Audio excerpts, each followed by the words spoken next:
like to be put in a chokehold and then right before you about to die, you may have an orgasm. Don't wait on the thing that I wanna get nasty.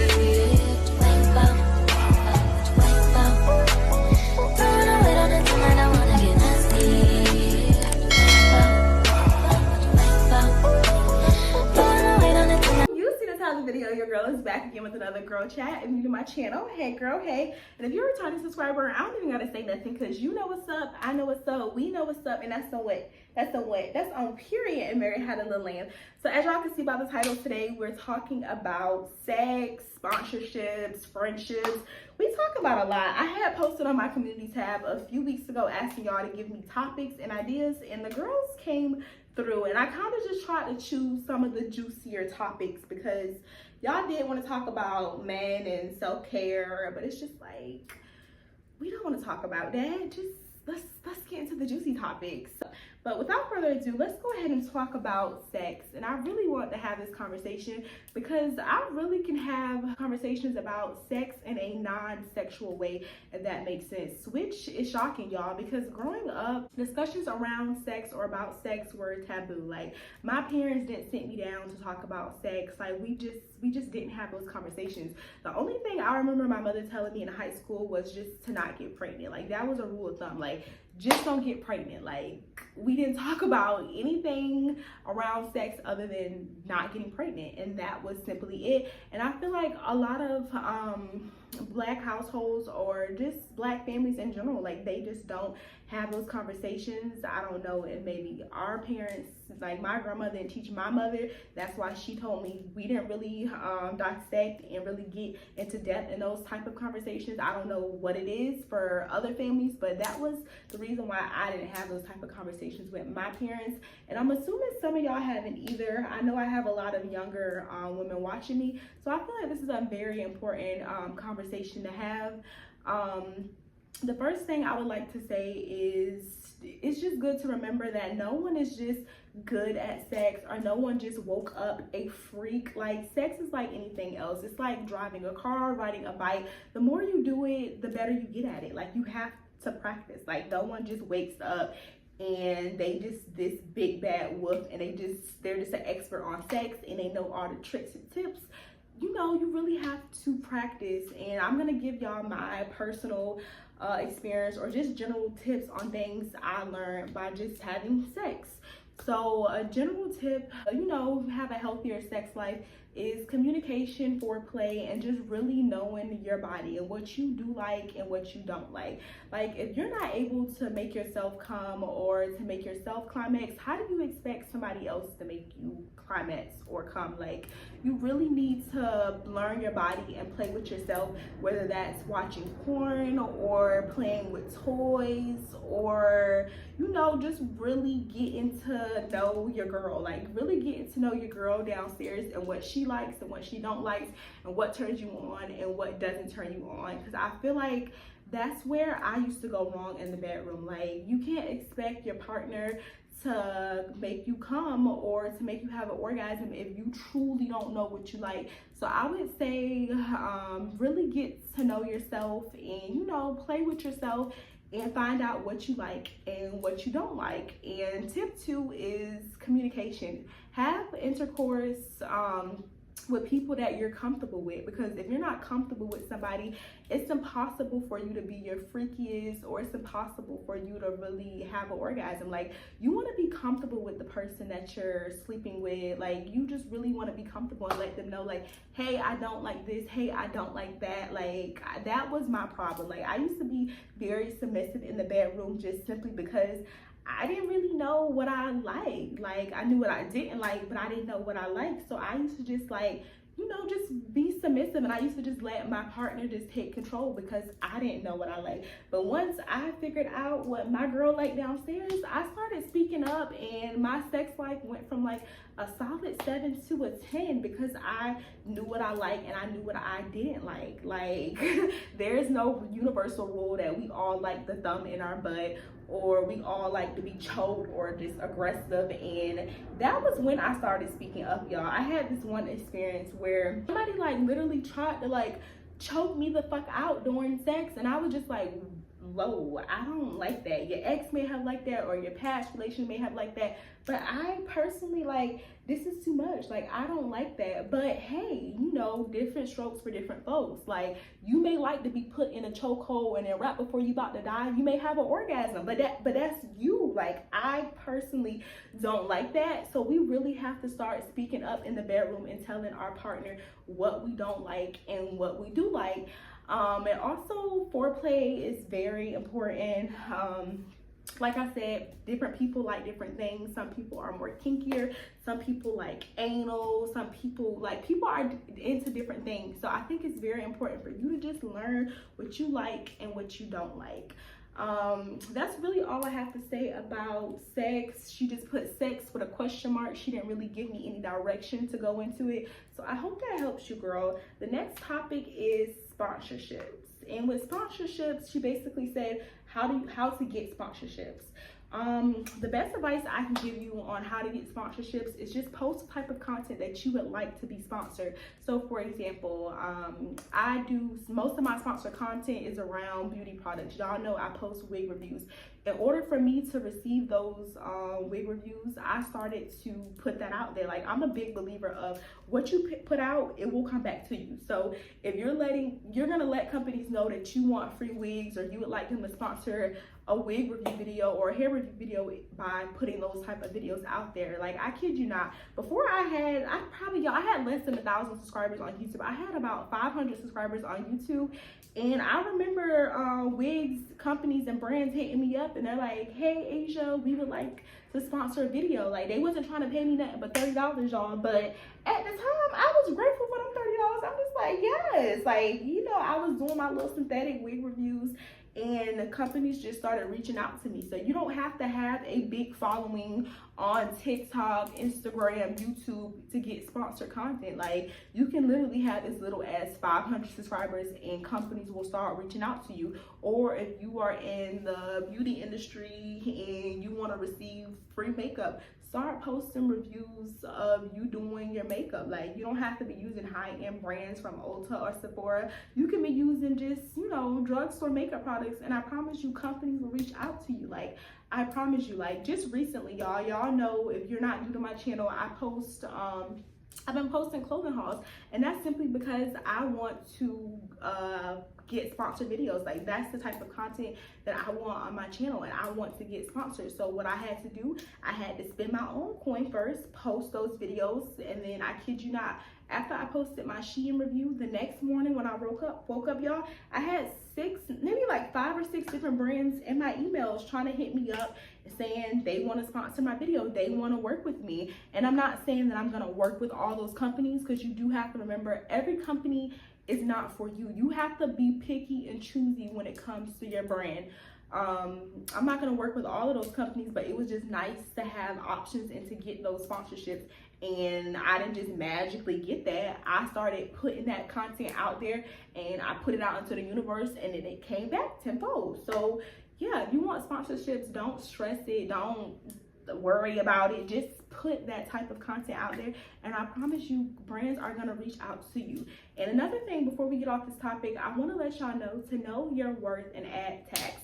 Because if you're in the beauty industry, I feel like this is with any brand. Brands will lowball you. Like, they'll try to pay you $200 to post a wig review. And it's just like, Susie, Tom, like, I can't pay my rent. Like, I can't pay my rent with $200. Like, what am I going to do? Like, what is $200 going to do, Steven? Like, what's not clicking, Steven? Like, what is that gonna do? So you really have to know your worth, because they really will lowball you and try to like pay you less. Like, for example, I have to tell companies, they'll try to hit you with, oh, I'm just a new company, I don't really have a budget, blah blah blah. And it's just like, well, at that point, I'm a new YouTuber and my rent needs to be paid, my utility bills need to be paid. Like, me sitting on this couch, these clothes on my body, none of this is free. So I need my money, and I'm gonna add tax. So really know your worth. If you are trying to get sponsorships, I would say make a media kit. It's not required. I know a lot of new YouTubers, they don't even have a media kit or know what a media kit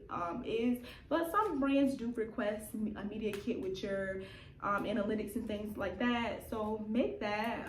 It might help. What's another thing I want to talk about? Y'all wanted to talk about friendships. People are opportunists and they would use you for anything. How do you find out if a person is for you?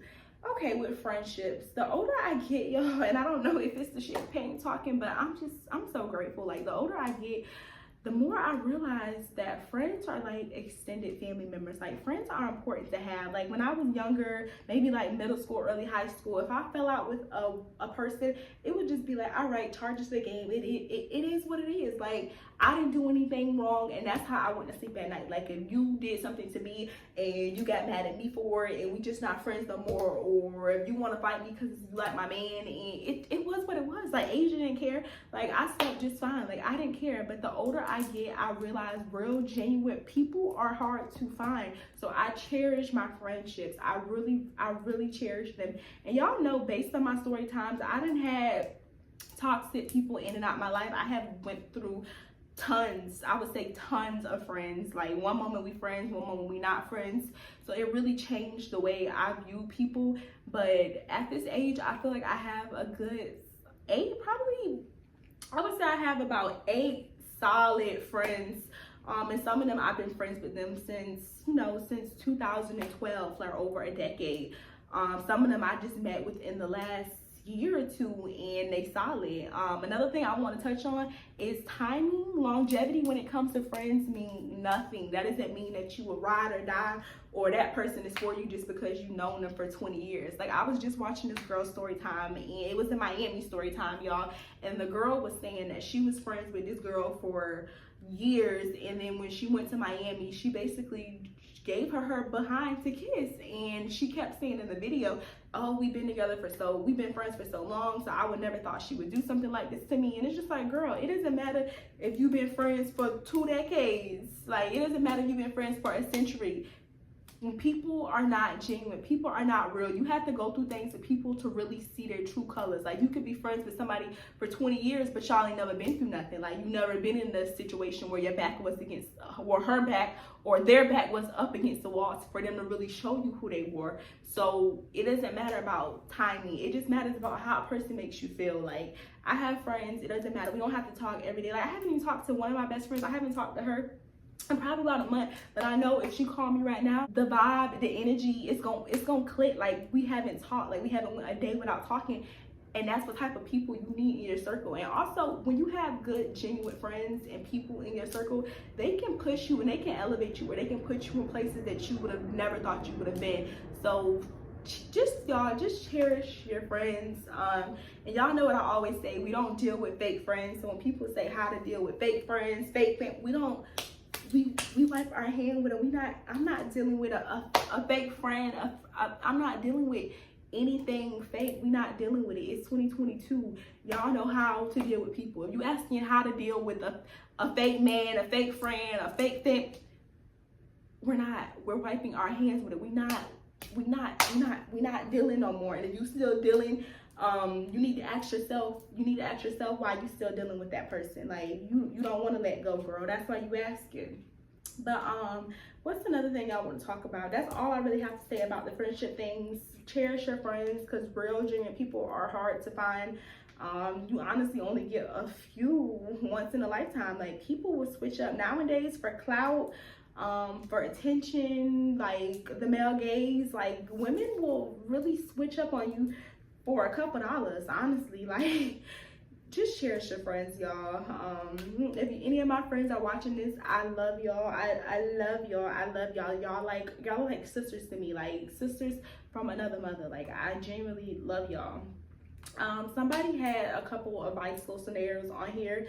I read over this earlier because I typed it in my notes, y'all, but I'm just gonna go over a little bit. What did she say? She said, me and my man been together for 5 years, but he lives in Nigeria. Girl, how y'all met? But he lives in Nigeria, and I really want him to move to the States. He's been telling me for the past 3 years that he's planning on moving here, but he hasn't got his passport or any of his together. So I don't know what to do. Should I wait for him, or what should I do? Because I really love him. I'm gonna keep it real with you. I'm gonna tell it to you as if you were sitting in my face. Move on. If y'all been talking for 5 years and he don't have his visa or any, I'm assuming you're talking about like his documentation.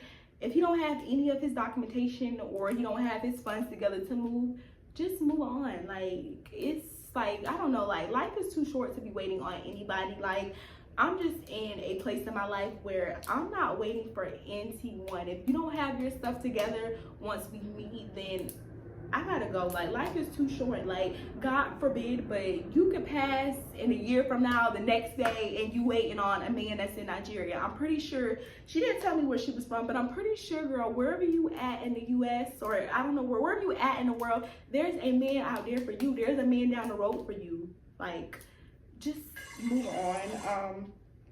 5 years and he don't got his stuff together. He had an amplitude of time. Like, just move on. Come on, move on. I'm gonna do one more because the video is getting kind of lengthy. Let's see, what are the girls talking about? Girl, what? No, I'm not even doing this one. You played and you know who I'm talking about. All I'm gonna say is move on, move on, and move on. Let me go back to my community tab to try to pick out a good one for y'all. I want to end it off with a banger. Let's see what we got here.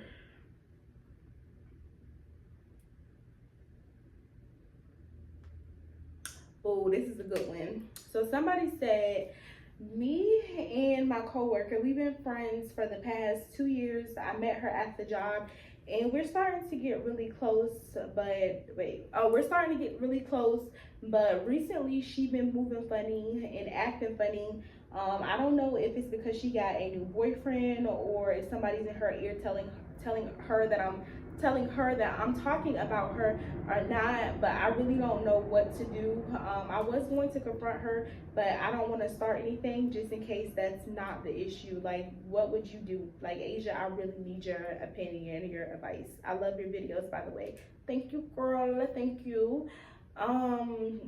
You're basically saying a friend is moving mixy. I would personally just say, just confront her about it. Like, just, when I say confront, I don't mean confront, because confront means confrontational. Just talk to her about it. Come to her and just say, hey, I've been rocking with you. I think you cool, you down to earth, I like you, but lately you've been moving kind of funny. Like, what's the switch in energy? Like, that's personally what I would do. I would come to her like that, like, no animosity, no aggressiveness. Just come to her real calm, like, hey, you moving different. I don't like your energy lately. Is somebody in your ear telling you I'm talking about you? Is it your man? Like, what's up? Like, just talk to me. I would come to her like that. And if she says, oh, nothing, like, we good, and she's not really trying to give you nothing to work with, and she says that y'all good, but she continues to move funny, I would just distance myself from her. And then 2, if she tells you what's up, then you can't do nothing but respect it. Hopefully y'all can, you know, figure that situation out. But yeah, just go up to her and just have a discussion with her and tell her that you moving kind of funny. I don't like your energy. And you can either respect what she has to say, or if she tells you nothing at all is wrong, girl, keep it moving. Because like I said, if this was a real genuine friend, she would let you know from the jump. Like, if I'm feeling some type of way about something one of my friends is doing, or if they have an attitude, I'm gonna just say, hey bitch, you got an attitude, do you want to talk tomorrow? Because I'm not dealing with it. Like, I'm at the age with my friends, we don't argue. Like, we have disagreements, but we don't just have to agree to disagree. But we not doing the whole back and forth. That's just very elementary. Like, that's grade school. Like, it shouldn't be the man's in it. You're like, we're not doing that. By the way, I don't know how old you are, but just come to her as an adult, try to talk it out, and you can either respect what she has to say, or you could just keep it moving. Pretty much the last one. I did have a lot of good topics. Thank you for anybody that commented and added to the conversation. Don't forget to like, comment, and subscribe. Again, let me know how y'all feeling about this setup, because I really like it. Your girl real comfy. This can definitely do a thing. We can start doing couch talks. I know somebody used to do pillow talks. We could do couch talks. Like, this is real cute. But again, I love y'all. Don't forget to like, comment, and subscribe, and I'll see y'all in my next video.